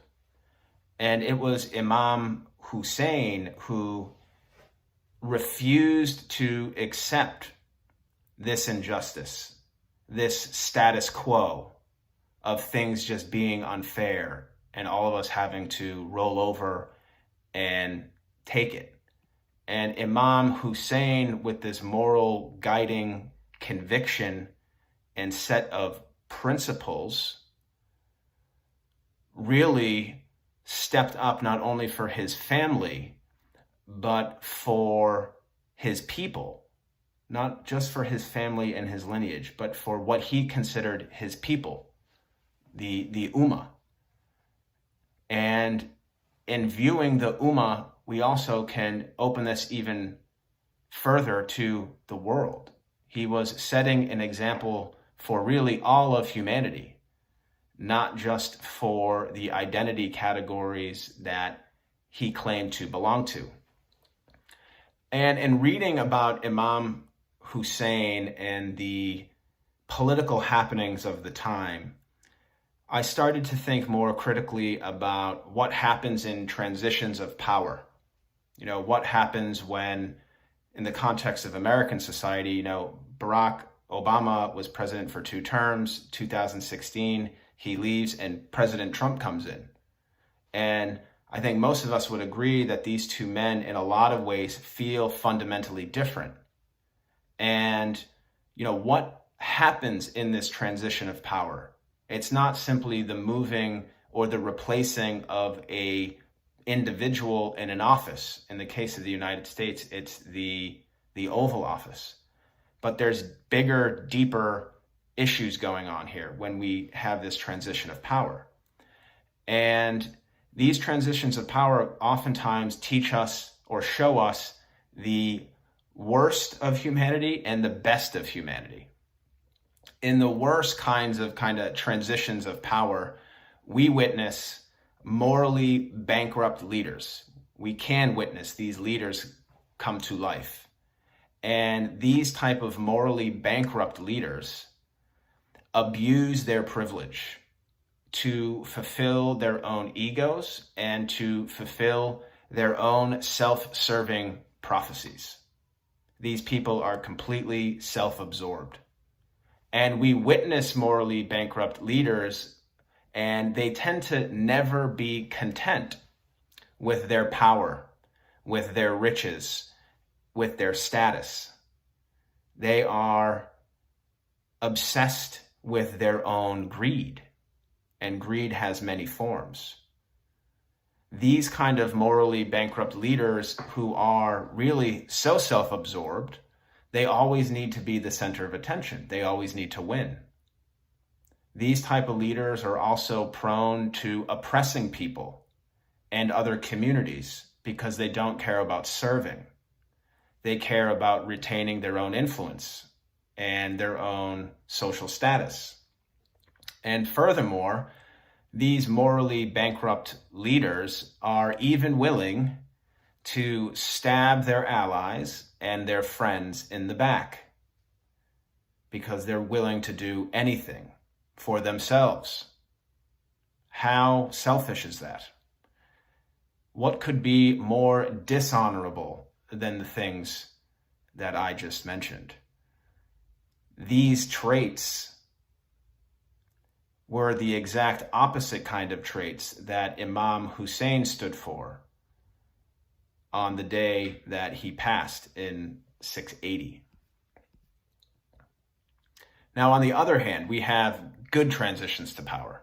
When we have the darkness going into light, we have the morally bankrupt leader leaving, and we have the entrance of someone who is upright, someone who instills confidence in the people, all the people, regardless of class, race, ethnicity. These are the type of people who you have a deep trust in. You can share some very personal internal developments with these people. You can depend on them to be there in good times and in bad times. So we also see true heroes rise, true leaders rise in transitions of power. And I think what sticks out to me more than anything is the term honor. What has happened to honor in our world? You know, I was really lucky to be taught by Professor Akbar Ahmed of American University. And he taught me the beauty of Pakistani culture. And he spoke often about the emphasis that Pakistanis place on this concept of honor. And as an Irish American man, honor was always really important to who we were in terms of my ancestors and who we are. And I'll share more about that in a little bit. So it's honor. I feel like we are missing honor today, especially in this country. In these type of good transitions of power, it's, you know, to unpack honor a little bit, we have other key features of this, which I put down as bravery, courage, and sacrifice. Bravery, courage, and sacrifice. So in terms of bravery, we must have bravery to face the most insurmountable odds, while knowing very well that the outcome may not benefit us.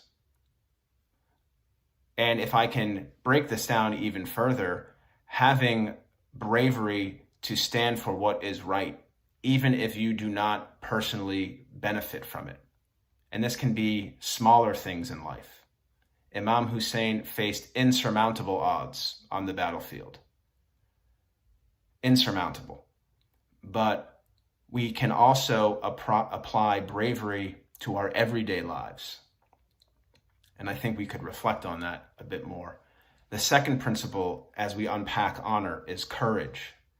Courage to give one's life, to be an example in one's life to a higher calling. And indeed, the highest calling, at least for me as a believer, is to live according to God's vision for his creation. And God's vision for his creation and humanity at large is naturally one of justice, naturally one of compassion as well. And the third element, as we've unpacked honor here, is sacrifice. Sacrificing our own comforts in order to teach the next generation about what is right, what is wrong, what is just, and what is unjust. And I think with Imam Hussein's sacrifice in 680, you know, I don't want to speak for him, but I think he knew exactly why he needed to do what he did. Because if he didn't stand, this moral righteousness of standing for what is good, what is just, what is right for his community, it may have disappeared in history. So he was setting an example for the next generation, for his children. As all of us as human beings, we should always be thinking about setting good examples for the next generation. So while Imam Hussain may have never served as the ruler in this as this official transfer of power actually unfolded between some of his rivals, regardless of that fact, that's not what's important here. What we need to remind ourselves of is the inspiring nature of his character and conduct, his totally selfless commitment to the beliefs and the values that were handed down to him, his family, his parents, and his community through the Prophet Muhammad. And when we think about what these values and these principles are, as we kind of compare Imam Hussain and Prophet Muhammad, two stories kind of stick out to me. And in preparing for this talk, I came across a quote that initiated and ignited my love of knowledge, regardless of where knowledge comes from. And the quote from Imam Hussain reads, "Among the signs of a learned man is criticizing his own words and being informed of various viewpoints." I'm going to read that again. Among the signs of a learned man is criticizing his own words and being informed of various viewpoints. To me, that is carrying oneself with honor. To carry oneself with honor, you also must be humble. You cannot kind of boast around and think that you have all the answers to everything in the world.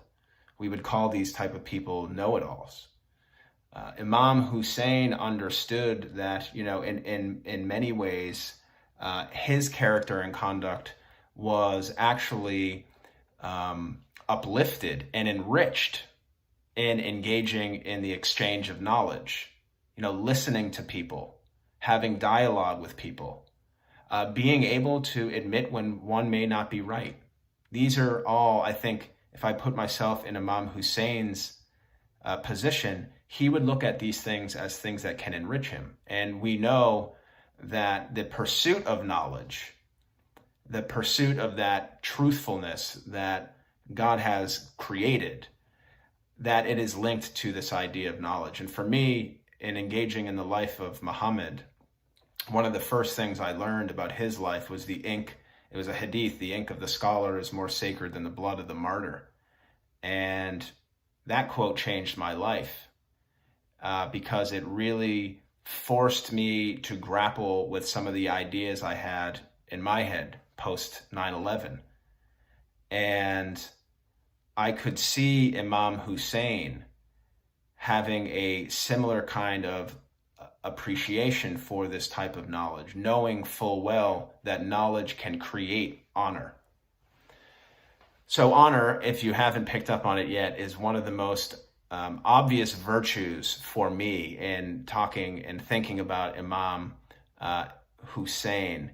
And he was true to Muhammad's character, true to his conduct. And I think this will be the last thing I say about comparing Imam Hussain and Muhammad, but talking about having honor. And I've tried to conceptualize this here. It's doing the right thing, treating people just, being truthful, being upright and stern, being the type of person that other people have faith in, that they trust what you say. They trust that you will be there when you say you're going to be there. That's what honor means to me. And one example from Muhammad's life that I truly love, and I think this exemplifies his idea of honor, is when he stood for a Jewish person as this funeral procession was going by him and the believers. So this Jewish person had passed away, and the procession was passing in front of them, and Muhammad stood up in a sign of respect and honor for the Jewish person. And one of the believers actually said to Muhammad, well, what are you doing? This person is Jewish. This person's not even Muslim. And Muhammad said back, is it not a human life? So Muhammad had a deep love for life itself and like the preciousness of life. Every life is precious. And to live with this kind of fundamental understanding, I think, is to honor yourself, but to also honor your fellow human beings, which is God's creation. Okay. Another thing that struck me is that Muhammad actually referred, and we get this through the historical sources, he refers to Imam Hussain as a beacon of guidance, which I think really captures the essence of my recent research into his life, and I hope it kind of captures the essence of what I'm providing you with today. Honor, righteousness, to be truly righteous. This is one of the hardest things that any human being can achieve or do. And of course, we know that only God knows what it means to be truly righteous and to be honorable. But it's our duty as human beings to live up to this lofty standard of what it means to live a righteous existence here on earth. And to kind of make a link to broader Islamic theology or philosophy, if I could call it that, and this is one of the principles of the Islamic tradition that I like as a Christian and I can identify with, to be honorable, to be righteous, to be truthful and just is to have tawheed, God consciousness. God is obviously honorable. He's righteous. He's just. He is truth. He is truthful. I think to have these qualities in one's life is to be a reflection of God, to mirror God. So there's an interesting link there with tawheed. Okay, now I want to say a few words about how this affects me personally to kind of bring us full circle here. And some of you may be wondering, okay, here's an Irish, Italian, Catholic, American. How might a person with these identity categories use these identity categories to connect with someone like Imam Hussain? So my father, who is currently in Boston with my mom, he always taught me about the importance of honor and loyalty to one's family, loyalty to our roots, to where we came from, loyalty to stand up with family members and to be there when things are difficult. And if you're familiar with Irish history, I don't have enough time to get into 800 years of colonial rule. Unfortunately, the Irish had been colonized for a very long time, arguably more than any other modern day country in the world. But they had their ups and downs. Actually, over this summer, I learned about one of my great uncles who fought for the Irish Republican Army, the IRA, which has a pretty bad reputation now, but they fought an independence war against the British. And immediately after this war of independence, an Irish civil war broke out.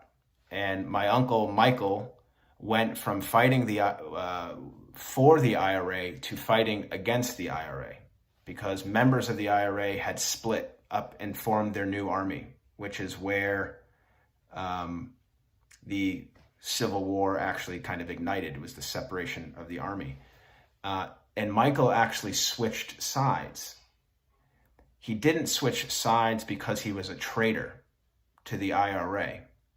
He switched sides because he had that deep moral conviction of what was right, what was honorable.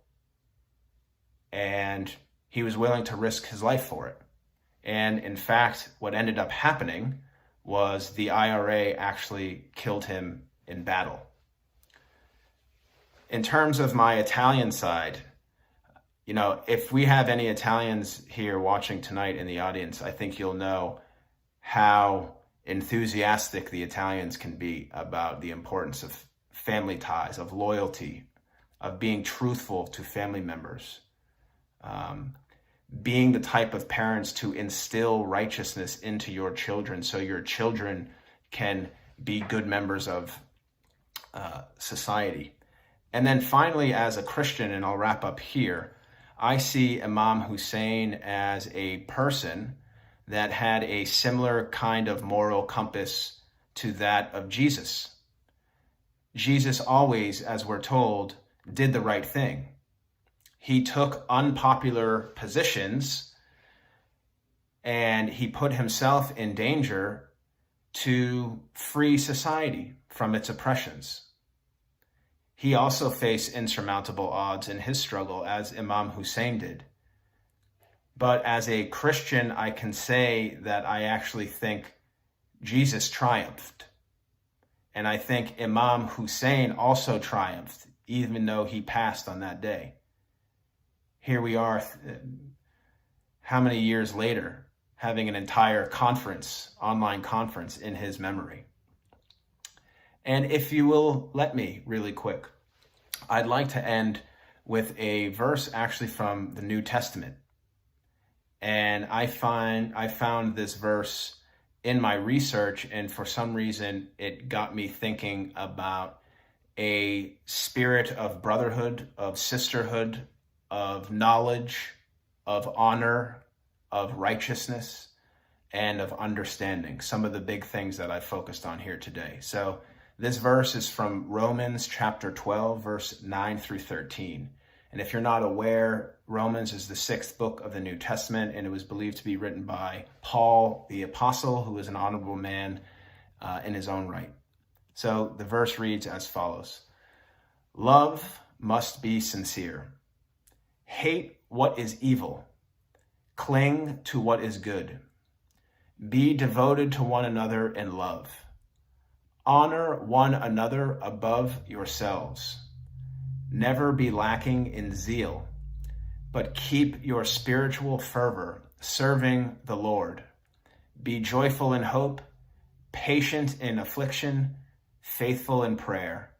Share with the Lord's people who are in need. Practice hospitality and bless those who persecute you. Bless and do not curse. I think that really does capture this talk, and I think it captures Imam Hussein's life and legacy. That is the end. I'm a little over 30 minutes, but I hope you found value in this talk. Thank you all so much for your time, and God bless you all. Thank you. Thank you very much. We are going to move this program right along. Our next speaker is Maulana Sayyid Asad Jafri. Sayyid Asad Jafri was born and raised in Toronto, Canada. He grew up in a very active Islamic community and family background. Sayyid Asad holds a Bachelor's of Computer Science degree from the United States. He worked for IBM, and thereafter he moved to Iran to enter Hausa to pursue Islamic studies, and completed his degree in Ulumul Quran from Qom. He began his Tabligh missions in 2006 with stops across different cities in the United States and also in Canada. Sayyid Asad is known as a dynamic speaker, and apart from his English lectures, he makes regular appearances at various events such as Islamic camps, fundraisers, and also seminars as well. He addresses mainly contemporary issues such as global developments and challenges facing the youth in the West. He is joining us today from Toronto, Canada. So please give a very warm welcome to Sayyid Asad Jafri. أعوذ بالله من الشيطان الرجيم بسم الله الرحمن الرحيم الحمد لله رب العالمين وبه نستعين وهو خير الناصر ومعين وصلى الله على سيدنا محمد وآله الطاهرين اللهم صل على محمد وآل محمد وعجل فرجهم السلام عليكم ورحمة الله وبركاته. We thank Allah subhanahu wa ta'ala. We are grateful to Him. All praise is always due to Him. I am humbled and honored to be with all of you here today on Hussain Day. And I'm thankful to the organizers to include me on such a beautiful program. May Allah accept all of your efforts, inshallah, in propagating and promoting the message of Imam Hussain. I won't take too much of your time. I wanted to speak a little bit about the impact of the day of Ashura and the lessons really of Karbala in this day and age, those things that are immediate right away. Sometimes, we exit the first 10 days of Muharram, that first Ashura, on a high, on a spiritual upliftment. And then it subsides and it goes down. And we sometimes don't know exactly how to maintain that level that I had during the first Ashura. And while it's impossible to recreate that energy and that gham and that grief and those feelings and those emotions during the first 10 days, it is important that we have some sort of game plan after the first 10 days, after the day of Ashura. It would be a shame that we just spend those days grieving and then moving on and not actually igniting and beginning the process of change. So one point that I want to mention of several about the immediate effect of the day of Ashura is that it should create inside of us a sense of resistance. Resistance. If we can sum up and summarize the victory of Imam Hussain, And why is it that so many historians, so many great ulama have said this idea that the blood on the day of Ashura defeated the sword? The thirsty, dying ones defeated the ones that had enough water for everybody. The ones that were hungry and the ones that were alone are the ones that were are the ones that defeated the ones that were surrounded by thousands. Less than 100 people defeated thousands in an army. Why do we say that? Because in Islam, it's a very simple slogan: resistance is victory. And what Imam Hussain did as well, he sacrificed everything and gave everything on the day of Ashura. He gave his own Ali Asghar, he gave his own Abbas, he gave his own life. He did not give a bay'at, an allegiance, to Yazid. In the process, he resisted that notion, knowing full well of its consequences, knowing full well that there'll be repercussions. Of course, with a man that cannot be trusted, doesn't seem to have a sense of reason or logic inside of him. And yet still, the concept and the idea of him giving allegiance to Yazid simply wasn't on the table. Someone like me, he says, can never give allegiance to someone like you. So what I want to speak to today about, briefly of course, within my 20 minutes I promise you, and that is the idea of resistance. Now, what are we resisting? There are elements inside of us to resist. There are elements outside of us to resist. And especially those of my youth out there who are right now listening online, we don't need to give in to every social norm out there that everyone is doing today. And there has to come a fine time, maybe now, where we have to train ourselves to be the people of distinction. Not in an egotistical way, that I'm better than you, but in a different way, that I am on a different path than you. And your path is not one that I agree with. Just like my path may not be one that you agree with. In Surah Fussilat in the Quran, Allah subhanahu wa ta'ala talks about this amazing group of people. He says the ones that إِنَّ الَّذِينَ قَالُوا رَبُّنَا اللَّهُ ثُمَّ اسْتَقَامُوا. It's a very beautiful verse, a very famous one, mind you, but one that I think fits in every dawr, every era, and every age, and this is no different. Look at what Allah is saying. He says, for the ones who say that our Lord is Allah, إِنَّ الَّذِينَ قَالُوا رَبُّنَا اللَّهُ, our Lord is Allah. Right? They say, we all say that, right? We all say La ilaha illallah, of course. ثُمَّ اسْتَقَامُوا, and they do maqabimat, as they say in Farsi. Okay? Istiqamat. They don't bend, they don't apologize, they don't break, they don't run from the path. They stay firm, they stay upright, right? They're strong, they're confident in their belief. What can they expect if they do that? Meaning they pair the verbal expression of La ilaha illallah with the firmness on the path. They can expect تَتَنَزَّلُ عَلَيْهِمُ الْمَلَائِكَةِ. Angels will now descend onto them with 3 pieces of news. أَلَّا تَخَافُوا وَلَا تَحْزَنُوا وَأَبْشِرُوا بِالْجَنَّةِ الَّتِي كُنْتُمْ تُوعَدُونَ. These are people, the angels will come and say, you are not to grieve. وَلَا تَخَافُوا. Don't be afraid. وَلَا تَحْزَنُوا. Don't grieve. And accept the basharat, accept the good news of Jannah that Allah has promised unto you. In this world that right now that we live in, there's a lot of fear, a lot of grieving.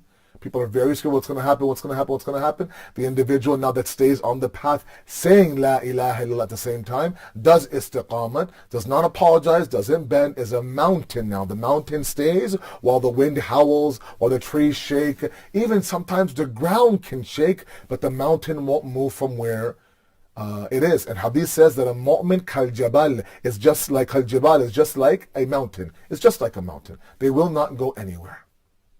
Okay.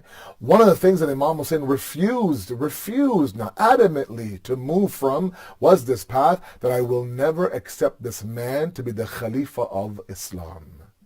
He resisted and paid a heavy price for it. Sacrifice is azim. But the other notion just wasn't an option. It wasn't an option. So one of the absolute quickest ways and the immediate results of the day of Ashura is for us now to invoke this sense of resistance inside of us. If we have a desire inside of us towards something that's haram and satanic and destructive, we have to build that willpower, that resolve to walk away from it. If there are social norms right now, whether it be, fashion, or whether it be social media, whether it be music, or whatever the case may be, that everyone is doing us by, it doesn't mean that me, as a mu'min of Amir al-Mu'mineen, as a believer in the walayat of the Ahlul Bayt, I have to accept that path. That's my resistance. And resistance is victory. Resistance is victory. Every moment that you resist a satanic temptation, that's your victory. Every moment that you walk away from a destructive environment, that's your victory. Every moment that you give up and sacrifice now the norms, be it followers and subscribers and God knows what else, then you have entered the realm of victory. Okay? I ask myself first and foremost. We all agree that Imam Hussein's sacrifice, الذبح عظيم, it's a grand sacrifice. It's an عظيم sacrifice. For what? For Islam, for humanity, for light, for nur, for piety, for a life that's not based on chaos, for a life that's not built on desire, for a life that's not animalistic in nature. All these things he went out, he told the Holy Prophet, I'm leaving Nana for what? For the Islah of your Ummah, for the Islah of your Ummah, for the Islah of your, to reform and change and what? And purify and better your Ummah. I say all that because I will ask you a very important question. I'll ask myself first, if Imam Hussain sacrificed that much for the deen, what am I sacrificing today? What am I resisting against today? If I know that music is a huge part of my life, I can't study without it, I can't drive without it, I can't cook without it, I can't clean with it's always, I have one, those guys that I find to be irritating. You're talking to them and one AirPod is AirPods inside of their ear. Just one. The other one, of course. I'm like, dude, just take it out, man. Like, what? Like, am I not worthy of both your ears? What I'm saying is not worthy of both. You have to I'll give you my left ear, but my right ear, I got my jams going on. I got my tunes on right now. If we know that is a problem, because really part of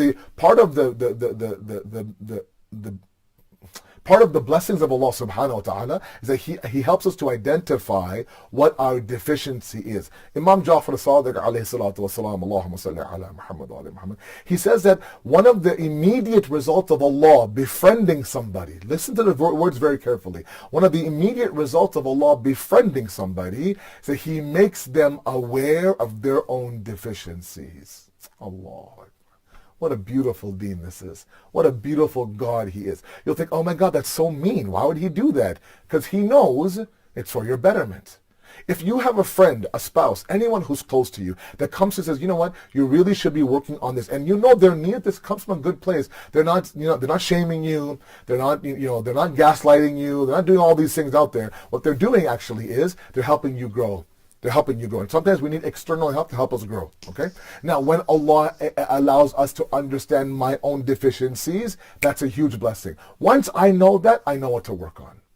So if all of you, for example, if me, for example, I have an addiction to music, for example, and don't tell me about Beethoven and classical music and Mulana Asad, can I listen to this? Is all music haram? Dude, the music you want to listen to is haram.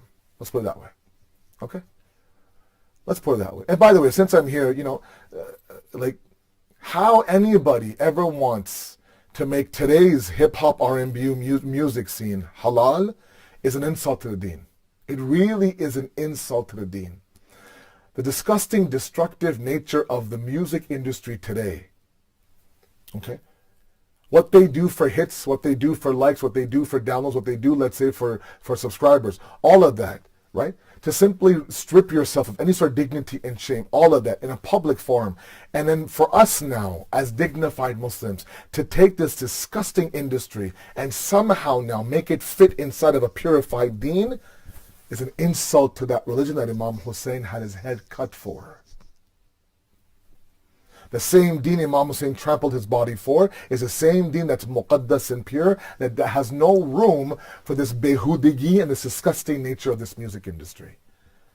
Okay, it's not my topic. I wish it was, but it's not. But if we've identified, for example, one example, that music is my problem. My problem is music. My sacrifice is that I'm going to work towards removing music from my life. Removing music from my system. That's my sacrifice. That's my resistance, because resistance is victory. I'll say it 1,000 times. Resistance is victory. You may not get the desired results, but in that resistance is your ultimate success. Sorry, I don't want to go over my 20 minutes. That's why I looked at my clock. I have 8 minutes left. Because the reality is that, a lot of us believe that, look, I resist this, I don't do that, but I don't see any results. What's the point, right? Because we live in a result-driven society. I've been saying up and down Maharm, wherever I speak, we are looking for results right away, impactful, overnight results, right? I want to pop the Advil in the morning, my headache is gone. That's the life that we live, right? I want instant gratification. I want to know that the moment that I stop eating carbs for a week, the scale drops down and those pants actually now fit me. That's the instant I want in my deen, and that's not what we're ever going to get. Yeah, there are moments where I can see the results of my actions right away, fine. But overall, the deen is an investment, a result, a process-driven investment. And Allah is obsessed with the process, and He rewards you on that process. So while resistance doesn't always equal results, resistance itself is a process that's successful. Imam Khomeini, Imam Hussain alayhi salatu wasalam, gave his life, sacrificed every ounce of his being, his loved ones, his children, his ashab, everybody. Right? That was his resistance. Trample my body, but you'll never get my bay'at. Kill my Ali Asghar, you'll never get my bay'at. Take my women captives, you'll never get my bay'at. That's my resistance. And that was his victory. But the results didn't happen right away, guys. Yazid ruled for 2 more years afterwards. If we want to believe in a result-driven process, I'm sorry. Then we are forced to say, God forbid, that Imam Hussein's entire mission was a waste of time because it didn't result in Yazid on the spot, within a few months now, losing his kingdom. He didn't. 2 years this man ruled after the day of Ashura. But yes, Imam Hussein planted that seed. He was the jud and the root of the dismantling of Yazid's government, no doubt. But it took some time. My point is that a lot of you might think, why should I invest in a system that I won't see the results in right away? And yet in every other system in this world, we invest. Our ROI won't come till 10, 15 years down the road, right? I might invest in a home, hoping to flip that house and make a profit. The equity has to grow. Look, they'll say, look, this is a 5-year project, Mr. Jaffrey. You give me the down payment of the house, and I will build the house. I'll rent it out. The equity will grow, and then, inshallah, in 5, 6 years, when the market is high, we'll sell it, and we will be able to cash in on the equity. That's 5 years from now. Meanwhile, you've given it, $20,000, $25,000. Right? We invest in our children. What you do at the age of 5 with a child, you're hoping to see at the age of 25. We invest in our marriage. We are in this for the long haul. Let's make sure that we're not just those 6-month couples where now, in one side we do qabiltu, let's say in 6 months later we do talaq, God forbid. All of that goes back to resistance. Maqabimat. Allah says the one who does that, they won't have fear, they won't grieve, and Jannat is waiting for them. We have to learn to resist inside of us. Resist the urge. You don't always need to say yes to everything that your urges and desires tells you to. And that's the problem. We live in a very, very me-centric society. It's you. You do you, bro. Look, if you want to do that, man, stay true to yourself. Like one of the... Sometimes we see these statements on social media, okay, and or these hashtags, and we think, oh man, that's very profound. I'm going to use that hashtag, right? True to myself. Just be you. You be you, bro. You do you, man. Just be true to you. Keep it real, homie. Keep it real, homie. Right? Sounds great, right? Sounds very, revolutionary. It's a horrible statement, because no matter how you are to accept who you are. So if I come to you and I say, for example, look, man, when you get angry, you're pretty vicious, man. Your mouth is gone, right? Your language is corrupt. You even, God forbid, start to wail your arms, you become violent. If I were you, I would, do your best to control your anger. Yo, man, I'm keeping it real. This is who I am. This is who I am. I'm not going to fake myself, right? When I get angry, I scream, but that's who I am, and I got to do me. It's like, wait a second, what about reform? What about elevation? What about progress? What about becoming better? None of that. So there's no resistance. Anything that comes from inside of us, it's accepted. Why? Because we have to be true to ourselves, right? Please, I ask my youth out there, my young guys, don't fall for these absurd statements, no matter how good it looks on a hashtag or a meme. Please. These are destructive pieces of advice. Resistance is victory. Resist on the inside, the shaitan inside of us. Only then can we understand the Adim sacrifice of Imam Hussain. And then Ashura becomes an immediate impact in our life. Otherwise, like I said, it becomes ritualistic, annual tradition. Day of Ashura comes, Sham al-Ghiba comes, it comes, goes, we go back to our normal life. That's not. Imam Hussain deserves better. The deen deserves better. So I ask you humbly as your brother, and I'll also work with you as well inside of me. I also need to resist inside of me. In this society that's telling our youth that, look, your nafs is your God, your desire is your God, whatever you want, you should go out and get it. Islam says, no, fight that urge. There are destructive elements inside of you. Resist against those elements. Stand up against those elements. The moment that we crush the Yazid inside of us, we become the Hussaini outside of us. The moment that we drown the Fir'aun inside of us, we become Musavi outside of us. The moment that we extinguish the fire of desire inside of us, we become the Ibrahim outside of us. Then we've done something post Ashura. Otherwise, like I said, it's only rusumat. We have to convert that into ibadat, inshallah. We ask you, Allah subhanahu wa ta'ala, to accept our qaleel efforts. We ask you, Allah, to please, inshallah, propagate this message of Islam. Help us now to spread the message of Imam Hussain wherever we can. Inshallah, we ask you to please pray for the ummah, pray for all those who are sick from the coronavirus, be it our equals in humanity or our brothers and sisters in faith. And finally, Allah, one dua that we have is to allow us to be worthy of the Imam's arrival. Wassalamu alaikum wa rahmatullahi wa barakatuh. Thank you very much for those words. And now we come to the closing of this program. Before we close, I would like to introduce our last speaker of the afternoon, the current president of Imam Hussain Day, Dr. Asad Sadiq, to deliver the closing remarks. Dr. Asad Sadiq is a prominent and notable personality in the community. He has served as president of the Universal Muslims Association of America and has served as chairman for Muslim Foundation. Currently, he is the senior vice president of the Universal Muslims Association of America and also serves as the vice chairman of Muslim Foundation as well. He's also the president of the Shia Association of North America and is the North American representative of Tanzim al-Muqatib. And despite his many titles, accomplishments, and blessings, he is known in the community to be a humble and very giving individual. For the closing remarks, it is my pleasure to introduce, please welcome Dr. Asad Sadiq.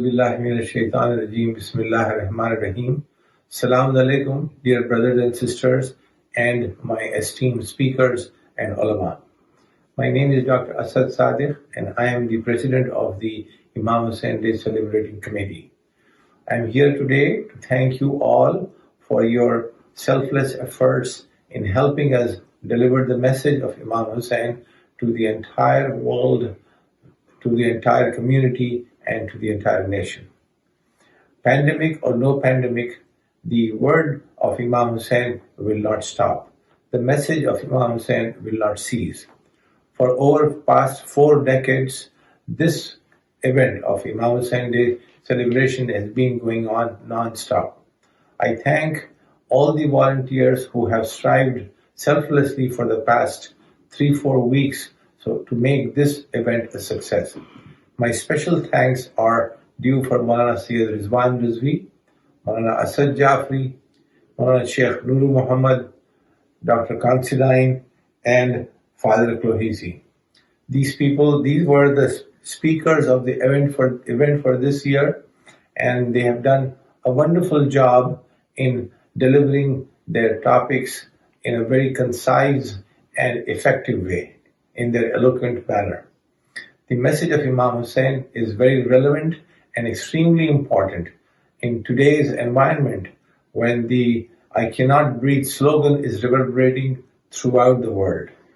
Black Lives Matter can be seen all over, whether it is in front of the White House, or whether in front of the Buckingham Palace, or whether it is in front of the power sharing or decision-making lobbies and alleys. It is extremely important to value the human life. It's extremely important to value the freedom bestowed upon us by the Almighty Allah. It is extremely important to value it's extremely important for us to value the benefits that Allah has given us, so that we can function in a harmonious fashion, and we can function in a justifiable fashion throughout. Justice, as you all very well know, is the pillar of Islam, and that's exactly what Imam Hussain was striving for. And that's exactly what we have been trying to relay to the community through events like what you see today. My sincere thanks are to those volunteers who have struggled so hard to make this event a success. I do not want to lessen the efforts and the work of Dr. Manzoor Rizvi, who was the initiator of this event in the late 70s. Because of him, the community in New Jersey has been able to benefit his talent and his presence, and also his hard work to continue the message of Imam Hussain. With that, I thank you all once again, and please help us continue this work, inshallah, in future. Assalamu alaikum. Thank you very much, sir. We now come to the end of the program. To all the viewers, thank you for joining us this afternoon and taking the time out to join us for the 41st Annual Imam Hussain Day. On behalf of the Imam Hussain Day Committee, we hope and pray that during these times you are all safe, happy, and healthy, and pray that next year we can all come together to honor the memory of Imam Hussain like we're normally used to. We hope you took something of value today from this program in understanding the inspiration of Imam Hussain. And in these turbulent times, I leave you with this quote from Imam Hussain: "Be steadfast and firm in the way towards what is right, even if your journey is full of pain and challenges." Thank you so much again for all those that tuned in. Peace be unto you. Assalamu alaikum wa rahmatullahi wa barakatuh.